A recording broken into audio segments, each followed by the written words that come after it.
अस्सलामुअलैकुम, आप देख रहे हैं टी अकेडमी और आज का हमारा टॉपिक है सब्ट्रैक्शन, जिसके अंदर मैं आपको बताऊंगी कि हम किस तरीके से आसानी से सब्ट्रैक्ट कर सकते हैं।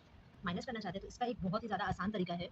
आप उसके लिए 2 पहले नेचुरल नंबर लिखेंगे, ठीक है, क्योंकि हमें 9 में से 2 माइनस करना है। तो हम क्या करेंगे कि 2 के बाद जो नंबर आता है उससे हम काउंट करना शुरू करेंगे और हम आगे जो अगला नंबर है 9 तक, वहाँ तक जाएंगे और फिर काउंट कर लेंगे कितना। जैसे कि ये तो किस तरीके से आएगा, 2 के बाद आपको गिनना शुरू करना है 3 4 5 6 7 8 9।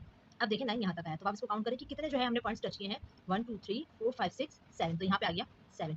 इसी तरीके से ये हमारे पास है 4, तो हम 4 के आगे से गिनेंगे 6 तक के। 5 6 2 काउंट हो गया, 4 5 एक बार टच किया, 2 के बाद 3 4 दो पॉइंट टच किए, 2 3 4 5, तो ये 1 2 3 4। इसी तरीके से 6 के बाद 7 8 9 3 पॉइंट है, 8 9 4 5 6 2।